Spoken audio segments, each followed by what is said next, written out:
अस्सलामुअलैकुम वरहमतुल्लाहि वबरकातुहू। नाज़रीन, इस्तक़बाल है हमारे यूट्यूब चैनल सी ग्राफ़िक में। नाज़रीन, आज मैं एक बेहतरीन और ख़ूबसूरत सा डिज़ाइन बनाने वाला हूँ। तो चलिए आज सीखते हैं ये डिज़ाइन कैसे बनाया जाता है। यानी आज एक थैला बनाने के लिए सिखाने वाला हूँ। तो चलिए इस डिज़ाइन को शुरू करते हैं। उनसे कबल मैं आपको बताता चलूँ कि अगर आप हमारे चैनल में नए हैं तो हमारे चैनल को सब्सक्राइब करें और बेल आइकन को भी दबा दें। तो आइए बिला ताख़ीर हम अपने डिज़ाइन को शुरू करते हैं और मोबाइल के पिक्सल लैब एप्लीकेशन को यहाँ से ओपन कर लेते हैं। ओपन करने के बाद सबसे पहले यहाँ से इस टेक्स्ट को हम डिलीट करेंगे। इसको डिलीट करने के बाद हम यहाँ बीच वाले सेंटर पे क्लिक करेंगे और यहाँ देख सकते हैं शेप्स का ऑप्शन है, इस पर क्लिक करेंगे। इस पर क्लिक करने के बाद इस शेप को हम नीचे से पकड़कर इसकी लंबाई थोड़ी बढ़ा लेंगे और चौड़ाई भी थोड़ी सी बढ़ा लेंगे। यानी इस तरीके से बढ़ाने के बाद यहाँ से सही का निशान दबा देंगे और इसका कलर हम ब्लैक कर देंगे। कलर में जाकर इसका कलर ब्लैक कर देंगे। ये कलर का ऑप्शन है। ब्लैक करने के बाद यहाँ से इस गार्ड को ओपन कर लेंगे और यहाँ से यू को दबा देंगे और इसके ज़रिए हम सेंटर कर देंगे। सेंटर करने के बाद यहाँ से हम इस पर ताला लॉक कर देंगे। यानी लेयर वाले ऑप्शन पे क्लिक करेंगे और इस पर क्लिक करने के बाद यहाँ से ताला का ऑप्शन है, इस पर क्लिक करके इसे ताला लॉक कर देंगे और बाहर टच कर देंगे और गार्ड को भी यहाँ से इनेबल कर देंगे। इसके बाद करने के बाद अब हमें यहाँ ए वाले ऑप्शन पे क्लिक करना है। ए वाला ऑप्शन है, इस पर क्लिक करेंगे यहाँ से टेक्स्ट में और टेक्स्ट के बाद यहाँ से एडिट में। एडिट में जाने के बाद ये चीज़ें खुलकर सामने आई। सबसे पहले इसे हम यहाँ से डिलीट कर देंगे। डिलीट करने के बाद अब आप यहाँ पर दबा के रखेंगे। ये स्पेस वाले बटन के बगल में इसे दबा के रखेंगे। यहाँ आप देख सकते हैं यहाँ पर ये वाला ऑप्शन है, इस पर क्लिक करें। यानी इसे एक स्पेस देंगे, फिर ये क्लिक करेंगे, स्पेस देंगे, फिर ये क्लिक करेंगे, स्पेस देंगे। इसी तरीके से एक लाइन जैसी आपको बना लेनी है, इस तरीके से। तो चलिए मैं बना लेता हूँ। इस तरीके से लेना है, यानी एक लाइन पूरी फुल बना लेनी है और यहाँ से ओके कर देंगे। ओके करने के बाद इसे पकड़कर इस तरीके से हम इसे लंबा कर लेंगे। लंबा करने के बाद इसे यहाँ साइड में लाएंगे और यहाँ इसकी थोड़ी मोटाई बढ़ाने के लिए यहाँ देख सकते हैं बी वाला ऑप्शन है, इस पर क्लिक करेंगे और यहाँ बी वाले में दबा देंगे तो ये थोड़ा सा मोटा हो जाएगा। यहाँ से ओके कर देंगे और ओके करने के बाद यहाँ से थोड़ा सा पकड़कर हम इसकी लंबाई थोड़ी बढ़ा लेंगे, इतनी लंबाई कि ये पूरे में आ जाए, इस तरीके से। अब साइड में रख देंगे। साइड में रखने के बाद इसी की एक कॉपी करेंगे और कॉपी करने के बाद इस तरीके से इस साइड में इसे हम सेट कर देंगे। देखिए इस तरीके से यहाँ पर सेट कर दिया। यहाँ पर सेट करने के बाद इन दोनों को भी हम ताला लगा देंगे। ताला लगाने के बाद फिर से टेक्स्ट में जाएंगे, एडिट में जाएंगे और यहाँ से इसको डिलीट कर देंगे और फिर वही बटन को यहाँ प्रेस करके रखेंगे, दबा करके रखेंगे। अब ये वाला ऑप्शन लेना है हमें, ये वाला, इस तरीके से हमने आधी लाइन ले लिया है। इसे ओके कर दूंगा। ओके करने के बाद ये थोड़ा कम पड़ रहा है और ले लेते हैं। इस तरीके से ले लिया मैंने, ये थोड़ा ज़्यादा हो गया। यानी इस तरीके से आपको कि यहाँ पर ये सेटिंग हो जाए। देखिए मैं इस तरीके से यहाँ पर सेटिंग कर दिया। सेटिंग करने के बाद इसी की एक कॉपी लिया और कॉपी लेने के बाद इसको यहाँ नीचे लाकर सेटिंग कर दिया, इस तरीके से। देखिए इस तरीके से मैंने इन दोनों को सेट कर दिया। सेट करने के बाद अब फिर लेयर में जाकर इन दोनों को भी हम ताला लगा देंगे। ताला लगाने के बाद यहाँ फिर से बीच वाले ऑप्शन पे क्लिक करेंगे और फिर से शेप्स में जाएंगे और यहाँ से एक शेप ले लेंगे। यानी इस तरीके से एक छोटा सा करके इस तरीके से कर लिया। करने के बाद इसे यहाँ राउंड को थोड़ा सा गोल कर लेंगे, शेप्स को इस तरीके से पीस पे लाकर छोड़ देंगे। यहाँ से ओके कर देंगे। ओके करने के बाद देखिए यहाँ पर ये सेट हो गया। सेट होने के बाद अब हमें इन सभी को एक साथ जोड़ दे रहा है। तो जोड़ने के लिए वो लेयर वाले ऑप्शन पे क्लिक करेंगे और यहाँ से इस वाले ऑप्शन पे क्लिक करेंगे। इस पर क्लिक करने के बाद सब पर टिक मार देंगे। टिक मारने के बाद अब हमें ये वाला ऑप्शन क्लिक करना है। इस पर क्लिक करेंगे, यहाँ से ओके कर देंगे। ओके करने के बाद अब आप देख सकते हैं कि ये सारा एक साथ जुड़ चुका है।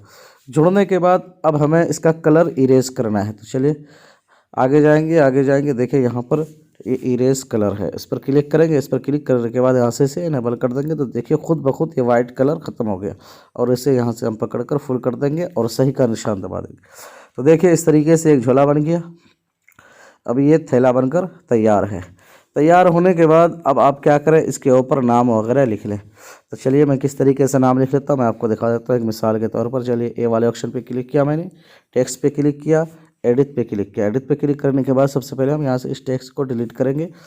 डिलीट करने के बाद यहाँ पर हम लिख लेते हैं अपने स्टोर का नाम। जैसे मिसाल के तौर पर चलिए मैं सी ए गारमेंट्स लिख लेता हूँ, सी ए गारमेंट्स।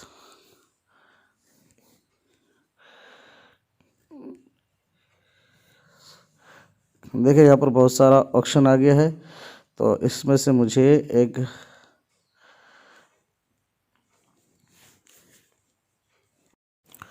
तो देखिए यहाँ पर बहुत सारा ऑप्शन आ गया, तो इसमें से गारमेंट्स ले लेता हूँ। यहाँ लेने के बाद यहाँ से ओके कर देता हूँ। ओके करने के बाद यहाँ से इसका फ़ॉन्ट में चेंज कर लेता हूँ। तो देखिए यहाँ पर ये फ़ॉन्ट का ऑप्शन है, डबल ए वाला ऑप्शन है, इस पर क्लिक करेंगे और यहाँ से एक फ़ॉन्ट ले लेंगे। फ़ॉन्ट लेने के बाद मैंने इंग्लिश का फ़ॉन्ट चेंज किया। अब हिंदी का फ़ॉन्ट चेंज करने के लिए मैं माई फ़ॉन्ट पे क्लिक करूँगा और इसे पकड़ कर मैं सिर्फ हिंदी वाले पे छोड़ दूँगा।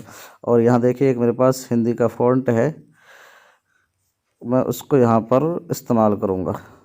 ये देखिए मराठी फ़ॉन्ट, तो इस पर क्लिक कर दिया। क्लिक करने के बाद देखिए ये फ़ॉन्ट दोनों चेंज हो गए। दोनों चेंज होने के बाद अब इसे यहाँ पर छोटा करके मैं सेट कर लेता हूँ। आप चाहे तो थोड़ा सा बड़ा भी कर लें। इस तरीके से सेट कर देता हूँ। सेट करने के बाद मैं इसका शेडो भी दे देता हूँ और स्टॉक भी दे देता हूँ। स्टॉक पे क्लिक करूँगा। स्टॉक पे क्लिक करने के बाद इसको ब्लैक कलर ही दे देता हूँ।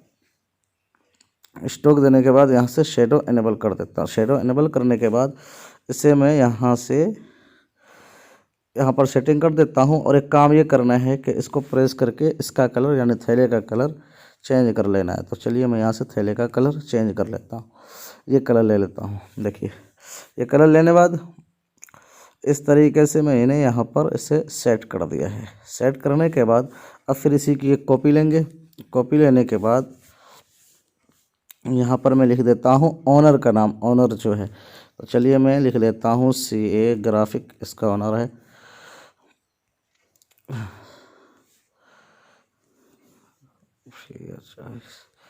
सी ए ग्राफिक यानी मैं अपने चैनल का नाम लिख लिया।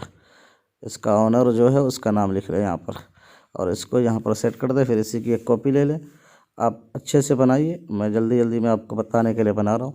उसके बाद यहाँ पर क्या करना है, आपको मोबाइल नंबर देना है। तो यहाँ से लिख देता हूँ मोबाइल नंबर और यहाँ से देखिए मैंने यहाँ पर मोबाइल नंबर दे दिया। और यहाँ पर एक ऑप्शन है, फिर आगे जाकर देख सकते हैं एंगलिंग का एंगल, इस पर क्लिक करेंगे और यहाँ से बीच वाले ऑप्शन पे क्लिक कर देंगे। देखिए इस तरीके से ये सेट हो गया। सेट होने के बाद यहाँ पर इसे रख देना है। अब देखिए मोबाइल नंबर भी हो गया, ऑनर का नाम भी हो गया और मेरे शॉप का जो है वो शॉप का भी नाम मैंने दे दिया। अब हमें यहाँ पर एक लोगो लगाना है, डीपी, यानी आपकी जो दुकान है उसकी एक डीपी होती है, तो वो डीपी लगानी है। तो चलिए मैं यहाँ पर एक डीपी लगा देता हूँ। तो अब इस पर क्लिक किया या इंपोर्ट में जाकर मैं यहाँ से एक डीपी ले लेता हूँ। तो चलिए मैं डीपी ले आता हूँ।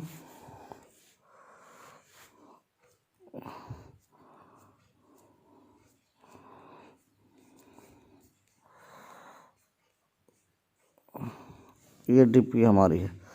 इस पर क्लिक करने के बाद इसे यहाँ से ले आता हूँ और लाने के बाद यहाँ देखिए इस तरीके से छोटा करके मैं यहाँ पर सेट कर देता हूँ। देखिए इस तरीके से मैंने यहाँ पर सेट कर दिया है। अब ये डीपी भी सेट हो गई। अब डीपी सेट होने के बाद अब आप यहाँ पर नाम वगैरह लिख दे, पता वगैरह लिख दे, सारी चीज़ें लिख दे। तो चलिए मैं जब तक लिख लेता हूँ तब तक वीडियो को पॉज कर देता हूँ।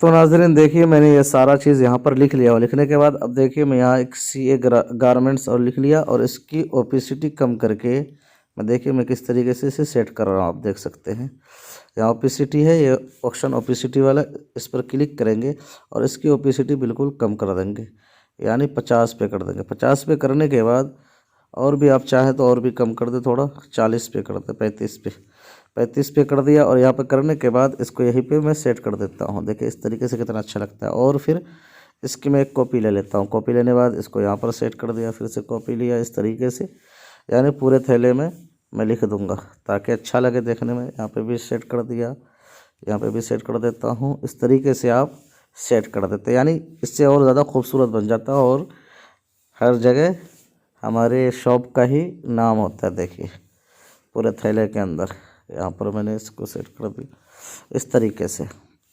देखिए अब देख सकते हैं आप कितना अच्छा लग रहा है यहाँ पर। अब ये थैला बिल्कुल बनकर तैयार है। तैयार होने के बाद अब आप सारा एक साथ यहाँ पर जोड़ दें। तो लेयर पे जाएंगे और इस पर क्लिक करेंगे, लेयर में फिर इस पर सारा टिक मार देंगे। जोड़ने का प्रोसेस सेम है जो मैंने पहले बताया है। देखिए इस तरीके से यहाँ पर जोड़ देना है। जोड़ने के बाद यहाँ से ओके कर देंगे। ओके करने के बाद अब देखिए ये सारा एक साथ छुट चुका है। तो ये थैला बनकर हमारा तैयार है। तो नाज़रीन इस तरीके से आप भी बड़ी आसानी के साथ बना सकते हैं। तो चलिए इसकी एक थोड़ी सी सेटिंग कर लेते हैं, यानी खूबसूरत बनाने के लिए यहाँ बीच वाले ऑप्शन पे क्लिक करेंगे और यहाँ पर एक 3D का ऑप्शन है, इसे क्लिक करते हैं। यहाँ से इनेबल कर देते हैं। इनेबल करने के बाद यहाँ से इस पर क्लिक करते हैं और इसको थोड़ा सा छोटा कर देते हैं। देखिए इस तरीके से, और इसको यहाँ पर सिंपल के तौर पर रख लेता हूँ और यहाँ से ओके कर दूँगा। ओके करने के बाद यहाँ से शेडो फुल कर दूँगा। देखिए इस तरीके से मैंने इसे अच्छे से सेट कर दिया। ये यहाँ पर बन चुका है। आप भी इस तरीके से बड़ी आसानी के साथ बना सकते हैं। अब यहाँ पर ये लेयर वाले ऑप्शन पे क्लिक करेंगे और यहाँ से इसकी स्क्रीन को ख़त्म कर देंगे। इस तरीके से मैंने पूरे स्क्रीन यहाँ पर जो बैकग्राउंड है वो ख़त्म हो गया। तो नाज़रीन इस तरीके से आप भी बड़ी आसानी के साथ बना सकते हैं। तो मुझे उम्मीद है कि ये वीडियो आपको काफ़ी पसंद आई है। अगर पसंद आई है तो अपने दोस्तों के साथ ज़्यादा से ज़्यादा इस वीडियो को शेयर करें और हमारे चैनल से ग्राफिक को सब्सक्राइब करें। फिर मिलते हैं एक नए डिज़ाइन के साथ। तब तक अपना ख्याल रखिए। अल्लाह हाफिज़।